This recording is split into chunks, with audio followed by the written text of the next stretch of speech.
the good thing about having all these traditions is that we have good food in our household. Yes. That's one thing I will say. Like, my mum is an insane chef.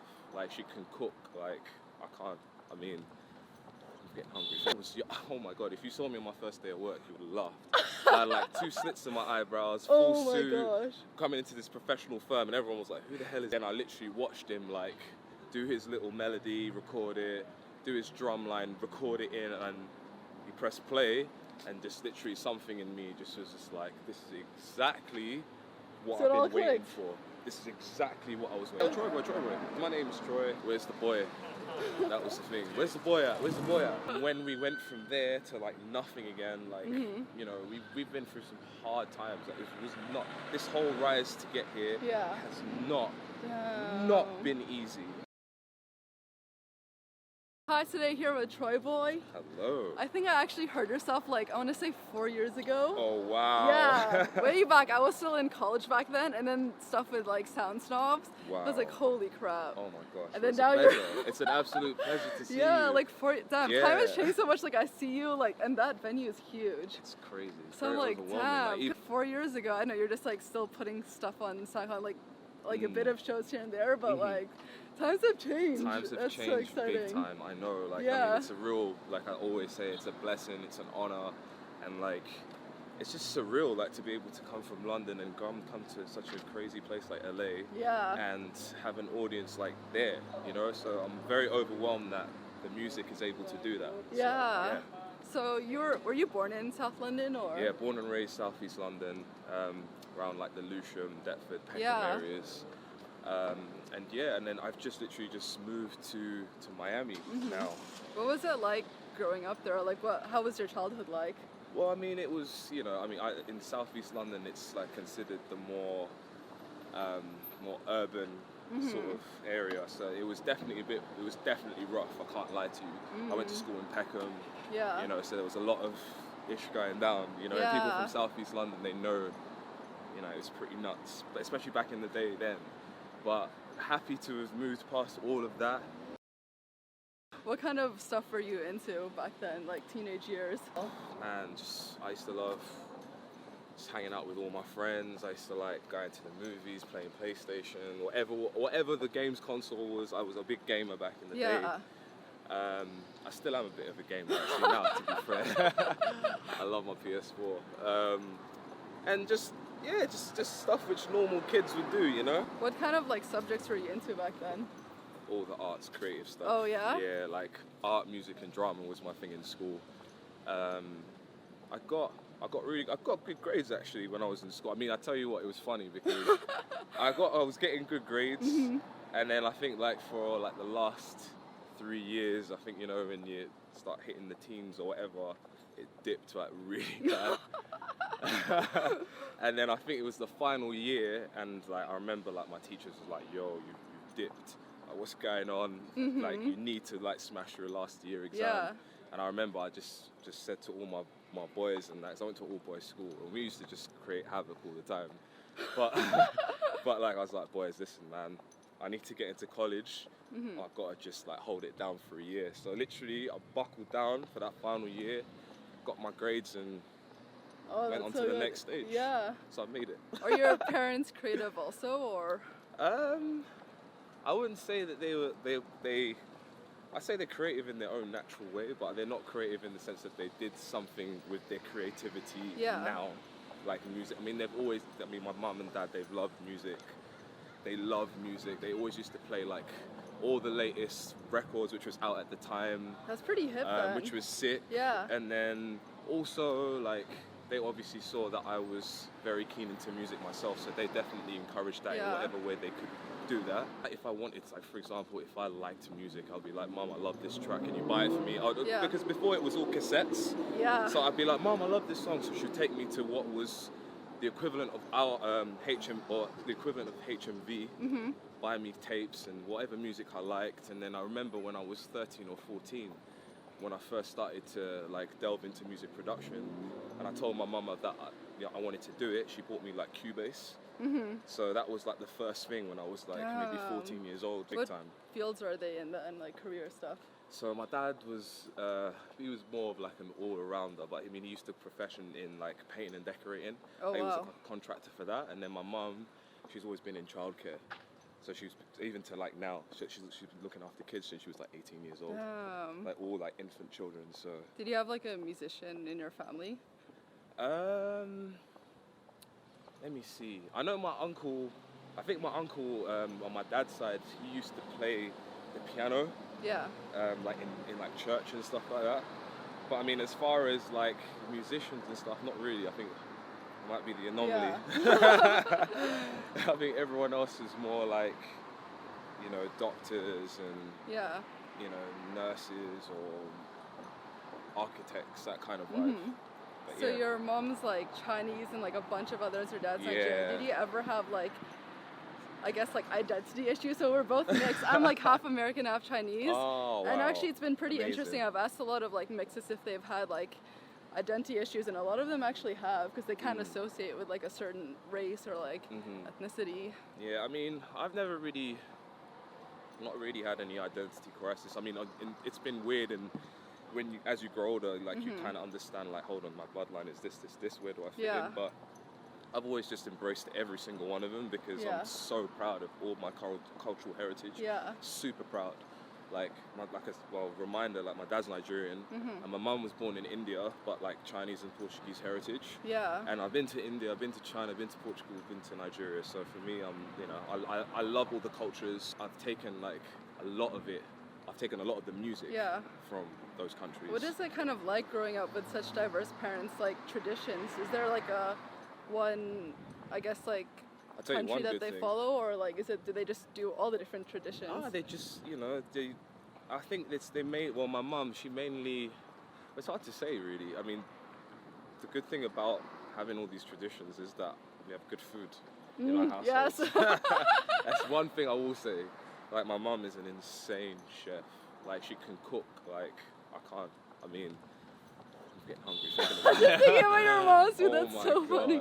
And she cooks like these crazy like fusions of like Indian and Chinese food, and my dad like cooks incredible like Nigerian foods, traditional Nigerian cuisine.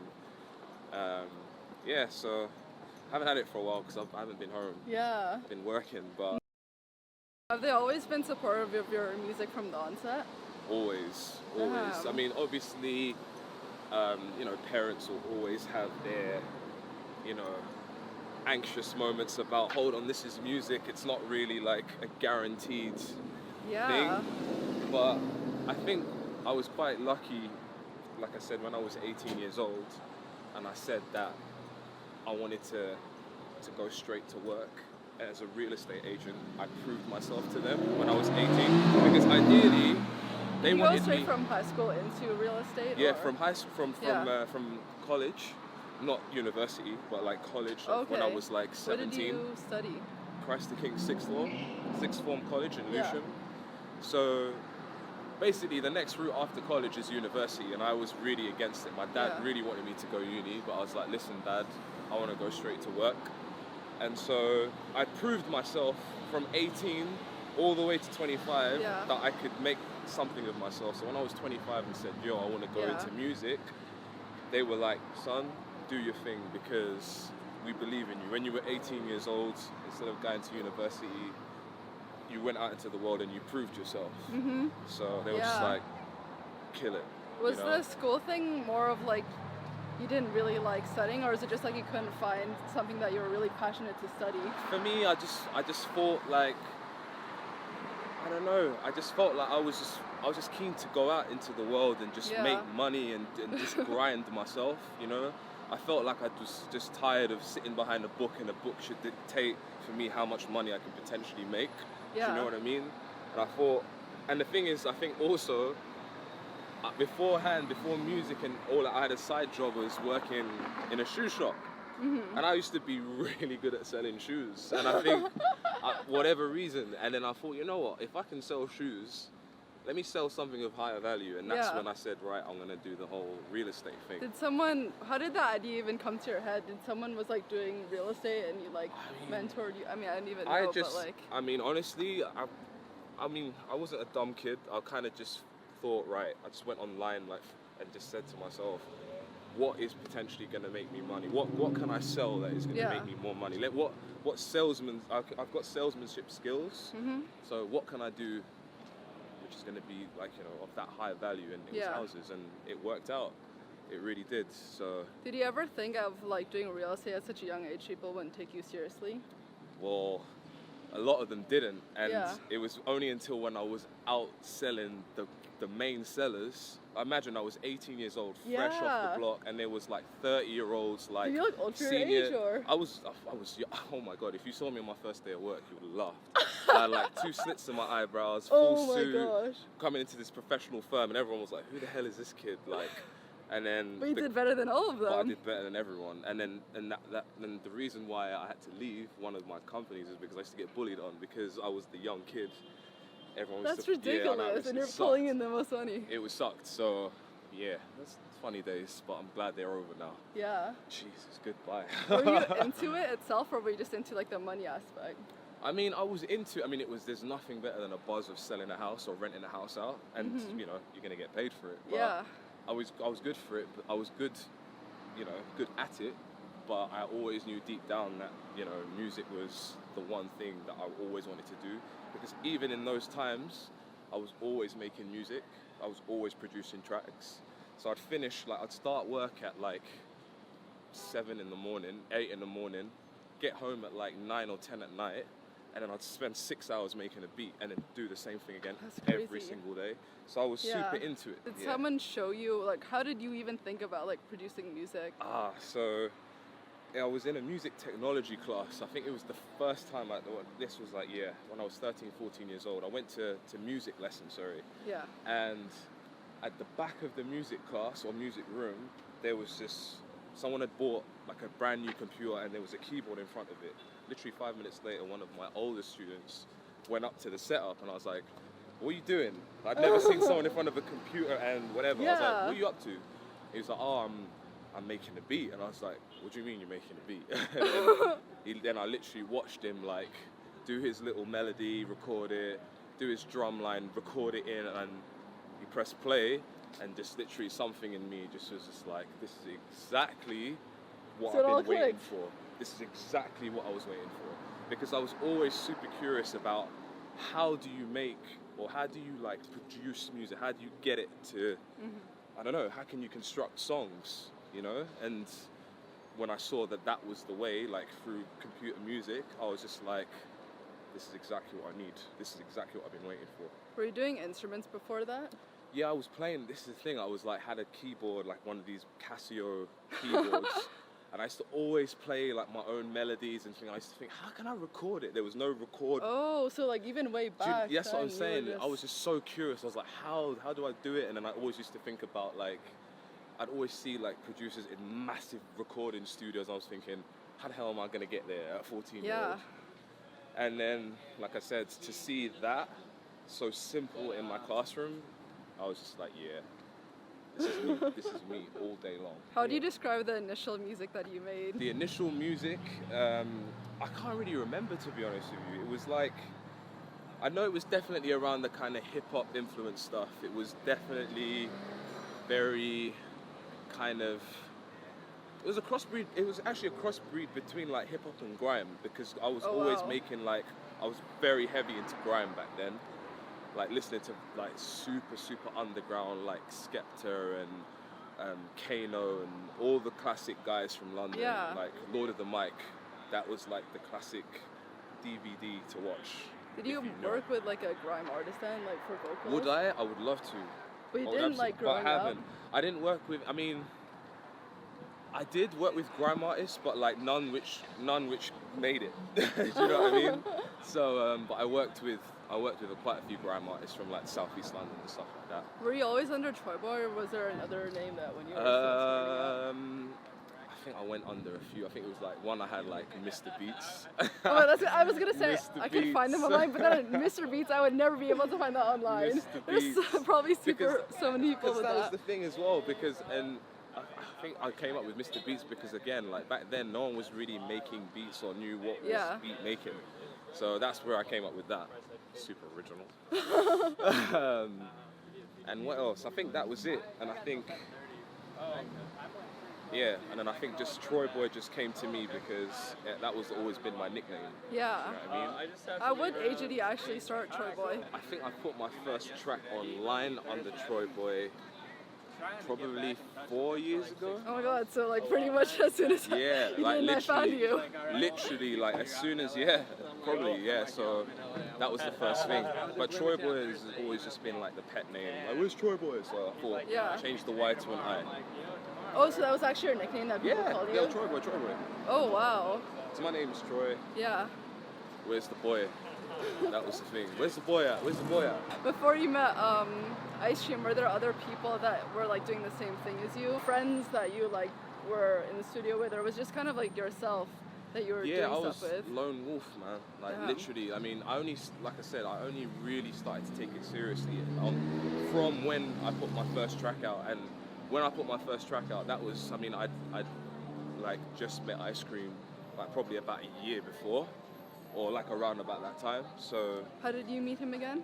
So we met via an artist that he used to have on his labels. He used to have a small record label, and basically the artist who he had, I was making like tracks for, and the artist was just like, dude, I know this guy called Troy, he's a producer, I would love for you to meet him and potentially get him to work on some stuff. So we met one day, and literally the day we met, we just like super clicked. Like it was like so, it was weird even for me, like to have like this connection with like one person like that. Like within, I think I was in his house for maybe 3 hours at that time on that first meeting. Like we just hit it off, and then we just linked up as like more and more and more, and we just became really, really close. And then it's, you know, the music brought us together, like how we were as people, just everything was super unique. And then like after I'd known him for about a year or so, or nearly 2 years, it was actually him who actually said to me, dude, you should quit your job and try and pursue music. And we initially would we just basically started Sound Snobs. So he told me, he was like, why don't you quit your job? This is when I was working in real estate. And I'll help you. I'll help like support you financially while we try and crack this. Wait, so does he do it full time, or like what was he doing? So he was at the time, I mean, he has like multiple like, you know, business ventures, but he was like available to do that, you know, just to be free for me for us to do work. Do you know what I mean? So for the first 6 months, like we was doing our like Sound Snob stuff, like creating the sound and everything like that. And then after 6 months, like, you know, at the same time, I was putting out my own music, he was putting out his music, and then my music was like taking off like crazy. Do you know what I mean? And he could see that. And then obviously we were saying, you know, let's try our thing for 6 months. And I was about to go back to work, and he was just like, dude, I can see this thing is popping, like just keep going. And when the time comes, just, you know. And literally for 2 years he helped me out like financially, which is incredible. And here we are now. So I mean, you know, he's definitely was like a kickstart. You know, to get us in. Instead of like being a duo with him, like how did you decide to be like a single artist and then just do like the duo as more of like a, I guess, passion project, right? Or did you want to like tour and everything with that? I mean, with Y.A.S, of course. I mean, this is the thing. It was more a case of like we was putting out the music, all of us at the same time. Him as Ice Cream, me as TROYBOI, and then Sound Snobs. And you know, for me, obviously, I'm just going 100% in on everything. But it just happened that, you know, my solo stuff was just taken off at that time. So it's just, I mean, it just happened that way, really. It's just a natural way. But Sound Snobs has never ever been like, Sound Snobs, if anything, was just put on ice just for time being, just so I could build and just do my own thing to build something for both of us. Now I'm at that stage where I feel, you know, the TROYBOI name is built, and so now we can really concentrate on Sound Snobs. Cool. Do you know what I mean? So now there's a solid foundation. So this year we're working on a Sound Snob album, Snobs album. And so many other projects, and then of course we want to go on tour and things like that. So there's lots to come. It was all just, you know, it just all happens really naturally, to be honest with you. How, when you're making a song, to be like, this is a TROYBOI type of song and this is like a Sound Snob type of song? Nah, I mean, literally, I do me, I.S does his, he does him, you know, and then it's just when we both put our minds and our sounds together, it just makes the Sound Snob sound. What's so beautiful is that you can't get the Sound Snob sound without his vibe and my vibe. Was there a pivoting moment when you realized, like, wow, this music thing is like a full-time thing and I would just invest my whole career into it? I think the time when I first came on tour, when I first started touring, and I started to see the real fans, but the real, not just numbers, the actual people behind the number, and, you know, going to the shows and they're saying, yo, Troy, I love your music, it's helped me through this time, and you're inspired. Like, when you hear all these comments, it's like, that's when you're just like, wow, this is way bigger than me. And I just, like, I feel like I have a job, a service to the fans. So that's when I'm just like, yeah, this is proper now. What was your reaction when you first saw? Was it Diplo like tweeted at you or something like that? I think Diplo DM'd me. He DM'd me, like, just saying, yo, what's up, man? Like, be great to get a track done together. Anytime you're in LA, just let's link. I was like, oh, sick, cool, man. Like, you know, it's Diplo, isn't it? You know, I respect him greatly. He's done so much incredible tracks, and his back catalogue is insane. Do you know what I mean? Yeah. And so I met up with him, I think maybe a couple months later in LA, and I think I went to the studio, and we're just messing around for a while, and then this is how Afterhours was made actually. So he actually just went into his folder and he's like, oh, I've got these vocals. And I was like, oh, what vocals are they? And they happened to be like Nina Sky. And I was just like, oh my god. Oh, snap. I was like, I know Nina Sky. And then, so literally I heard the vocal, which now is Afterhours, and I literally took the vocals home and just like made the whole beat from it, and then I sent it back to him, and I was just like, I got carried away, but this is what I've done. Got carried away, that's so cute. And then he's like, nah, this is dope. This is like really dope. We should put it out. And I was like, absolutely. Like, I mean, you just gave me the sickest vocals ever. Like, this is insane. Let's do it then. And then we put it out, and that's how we got the first track done. How do you think you have changed personally and musically since when you first started? Personally, I feel way more clued up about the music industry. I feel clued up about the markets. I feel clued up about the consumers, and I think what it takes to succeed and to carry on what I'm doing. I'm pretty knowledgeable about how and what my next step needs to be. What I've definitely learned over the course of the years is just to continue to be myself and not to be afraid about what anybody thinks, you know? Like, for me, when I do my music, it's like an extension of me, it's my outlet, it's my release. I feel blessed that an outlet and an expression can, like, touch so many people. I'm honored by that, and like, over the course of the years, like, I've just, like I said to you before, just to continue to do me is the best thing, because that's what everybody wants. You know, true TROYBOI fans, they want that. They don't want to see me try and be like anyone else, because I would never want to be like anyone else. Yeah, and you've been with like your girlfriend for a while? Yeah, I have. I've been with her for now 6 years. Was that like before you started music, or? Yeah, I mean, no, and well, she's seen your whole career. That's exactly. That's amazing. She's seen so supportive. I know, that's why she's my girl. You know what I mean? She's incredible.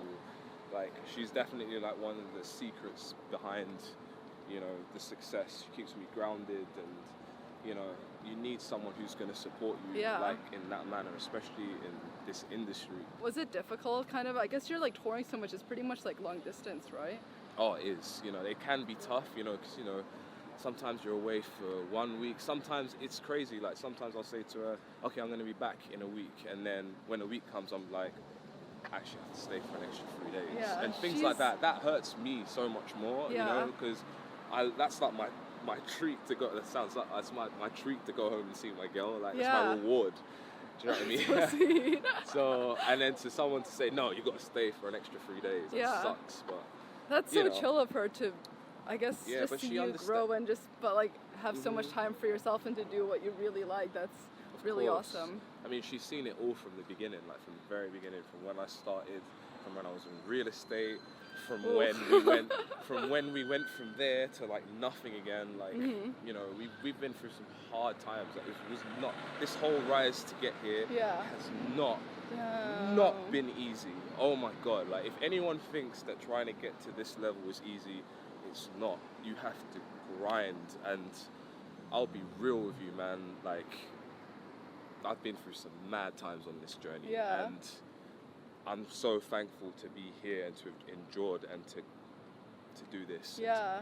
Was it like the music labels aspect, or like that music labels, you know, financially, like there's so many different aspects, man, like to this whole grind and to get into like just to this stage. I'm nowhere near where I want to be yet, and to get here was nuts, but you know, it is what it is, and that's what it takes sometimes. It takes hard work and grind and graft and everything, but it's, for me, because I love what I do and I'm so passionate about the music and everything, it's all good.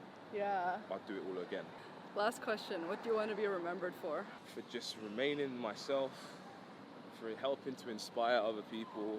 I mean, I would, you know, to hear that from other people that I'm a role model, that is like insane. So I mean, what do I want people to remember me by? It's just that I was a good guy just trying to make great music and just love and share with everybody. That's so good. Thank you so much. What a pleasure, honestly. What a pleasure. The honor is mine. Seriously. Thank you. Seriously.